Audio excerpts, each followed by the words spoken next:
I would like to introduce to you guys Mike Bradley, the tall guy that you see here now. Extremely tall person, yes. Mike Bradley has a training program called Big Mike's Fundamentals, or BMF for short. And in what's up? Fire. Okay, so in the training program, he has a program within it that he's creating called the Daily Deposits Club. And in the Daily Deposits Club, well, matter of fact, I'm going to let him explain it to you guys. So without further ado, I'd like to formally introduce you guys to him, Mike Bradley. Mike, how you doing today? Man, I'm good, man. I'm just happy to be here. Welcome. Blessed to hear you. You're looking sharp. Man, I appreciate it. This what you wear to training? This is my daily life, though. Real astute training course, don't it? Okay. Russian training. Like I said, we happy to have you here, and welcome to Section 205. But what I wanted to do, instead of stepping on like I was about to do, kind of give us a run through, as short and as sweet as possible as you would like, of what BMF means to you and how you're looking to channel that as a way to be of service to young kids. Yeah, man, for sure. So I have a basketball training program. It's called BMF, Big Mike's Fundamentals. And really one thing I really pride myself on is being a mentor to kids. So I see myself really more as a mentor than a trainer, right? I always emphasize that that's going to come first. So even if you stop training, I mean, that mentorship is going to continue for the rest of your life. Right. So kind of expanding on that, because it took me a minute to even get there to realize that, I really want to be more of a mentor than a trainer. But expanding on that point, this is kind of the next step as far as making sure that I'm mentoring the kids, not just on the weekend, but because I'm getting results from training them on the weekend and mentoring them on the weekend, but stepping into their daily life to show them what, the real grind, whether that's basketball or studying or your relationship with God, that's a daily grind. Yeah. So this is kind of the next step. Okay, and one of the questions I have for you is, how did you, just get them a rundown of what you've done? Because a big thing on when people look to somebody, especially for a form of enrichment to get them from one level to the next, is to know about the person and how they got to the point to where they can be of service. So just give people a rundown of what you did in the field of basketball so they can have understanding of putting respect on your name, so to speak. Mm-hmm. Yeah, for sure, man. If we go way back, the first time I tried out for the basketball team was in 8th grade. And I did not make it, and they did not need me. They were undefeated, so that was a eye opener and a wake up call that you can love something, but that don't mean it's gonna be handed to you, right? You're gonna go out and grind for it. And so the next year, definitely with the help of a growth spurt, I made the 9th grade team, but from the 9th grade to the 12th grade, I went from the tall, skinny kid that could barely play, because when you walk in and you're 6'4" 9th grader, they're gonna have high expectations from the community, the neighborhood, and coming from the black community, they're gonna tell you the truth. If you're not that good. So I went from barely playing and being criticized a little bit to my 11th, 12th grade year being the highest recruited in the city, one of the highest recruited in the state. I had scholarships to go to Harvard. I had scholarships to go to Memphis, Vanderbilt. My first visit was to Georgia. I had a scholarship to Tennessee. And I ended up taking a scholarship to go to UConn and was there for 2 years and then transferred. I ended up getting hurt, and my grandmother got real sick, so I wanted to be a little bit closer to home and go to a smaller college. And that wound me up at Sanford University. I kind of bounced back from a major injury where I have, to this day, I got 2 plates, 6 screws in my right ankle. I tore all ligaments on the inside and outside of my right foot. And I was not as athletic as I once was. I was recruited to pretty much, block shots and rebound. And when you can't jump, you're going to have to figure out how to do something else. Yes, yeah. So I made the best of my situation at Sanford, played 1 year pro in Germany and Bolivia. Okay. But then right after that, I say maybe a year later, I knew I was going to still continue my passion. And I started, BMF basketball training. Okay. You got anything for him, DJ? Yeah, one thing I do want to ask, I definitely respect your journey. Like, a lot of people really don't understand the ups and downs of just being a student athlete. Like, you got to keep student first, because during that time frame, you still in school trying to make the best of your situation. So I always respect that. So, but one thing I do want to know and touch on, like, as far as you being like a mentor, how does your relationship with the kids, like how does that relationship go into relation with the actual parents? Do you make those same connections with the parents? Like how long does it take you to gain that trust with them to to be able to bestow like the things that to help their children grow and things like that? Yeah, for sure. I think that's a great question. I think the relationship starts with the parents, to be honest, because with a lot of kids that I see, the parents are the way to get there. The parents are the one I'm scheduling the training with, and if the parents are irresponsible or they're, canceling or they're not on time, I'm not going to continue that because I feel like my time is valuable. Of course. Just like their time is valuable, right? I'm not going to be late for them. I'm not going to cancel on them. Yeah. And it's so easy for me to say, hey, because first of all, every weekend of mine is dedicated to my kids. That's every weekend. Yeah. And so if I'm making that type of commitment, it's easy for them to cancel that type of commitment to say, oh, well, little Johnny has a swim meet. All right. Well, one thing I've done is put in a non-refundable. Yeah. Just because I'm giving you my absolute promise that I'm going to be there for little Johnny. Yeah. You need to do the same. And that's what I was getting to, because like as far as, because like as a father myself, in a type of program like you're mentioning, I would want to feel comfortable with the person that's spending time with my son or daughter, helping them grow and develop their skills. And if I feel as though, for one, they know what they're talking about, and for two, I feel as though they actually have a good moral standing ground to be able to bestow something on my child, that's important. So I think that you trying to expand this, for one, is amazing for people coming from where we from, the city that we in, trying to get them off the streets to do this and do that.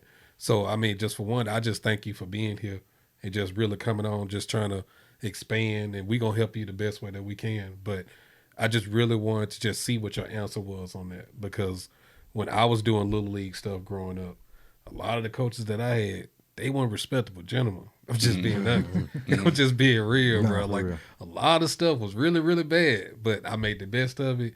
And I think my parents did a good job of shielding me enough to where I could still have fun, but not allowing they outside stuff to corrupt me and things like that. So the fact that I'm getting a good vibe from you. So it's kind of like almost like an interview in a sense. And from like, if I wanted to, follow up with you, later on, if my son decide to, go through basketball or whatever it is, I would definitely consider that. And I think that's something that whoever's watching, they will want to know that too. So thank you for sure. answering that. And speaking of that, in order to be able to ensure that you have a that your moral code is imprinted onto the practices that you're putting in, you have to have a framework. Right. And with that framework, you have the Daily Deposits Club. So just tell us about the Daily Deposits Club. Yeah, for sure. So that's something that I'm coming out with right now.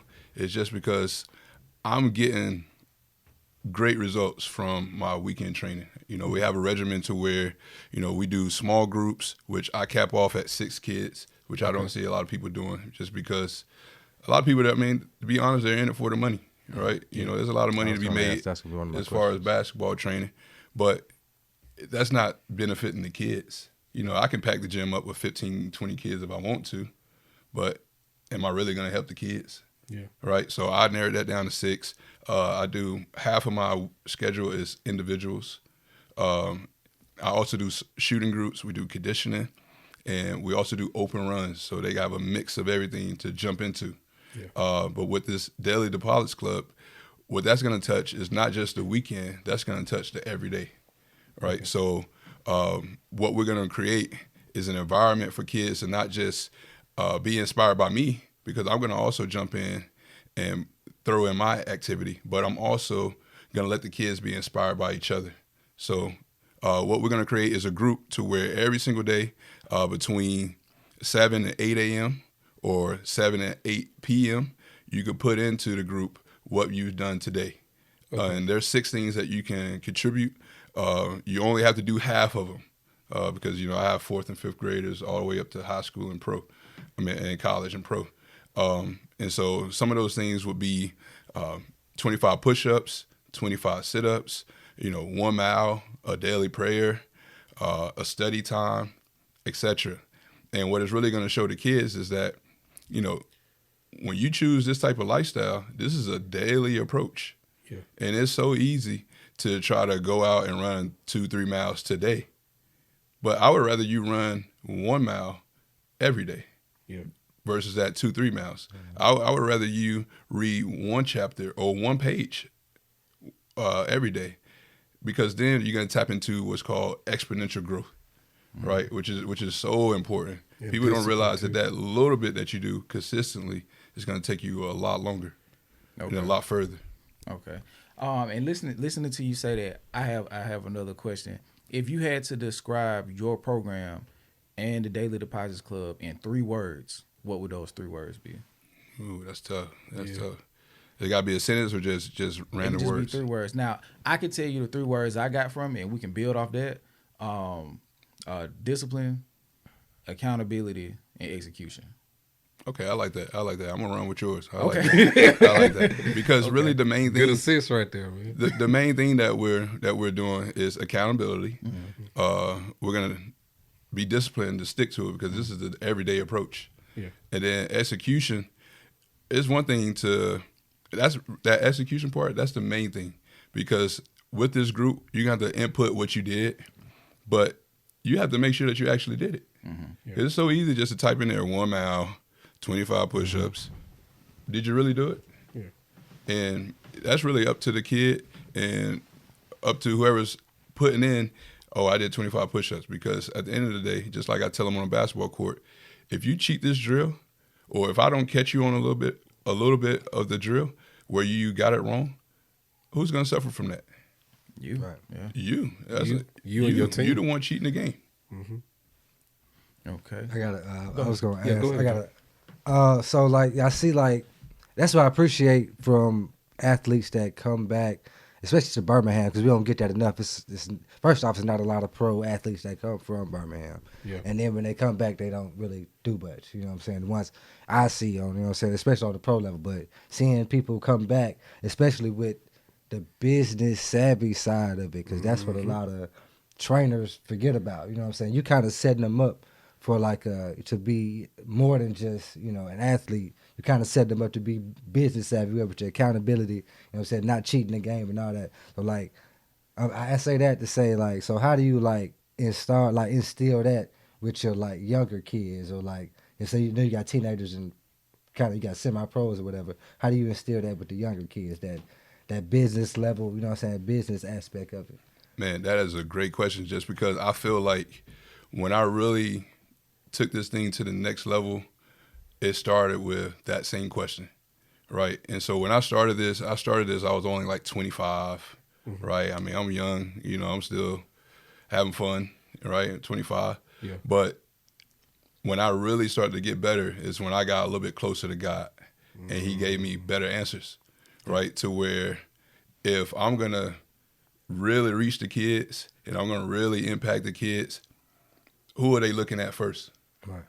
They're looking at me first. Right. Yeah. Right? That start with, you know, first I got to connect with them a little bit, right? Like I may still wear my do-rag around them, right? To show them, you know, you can still be you. Right.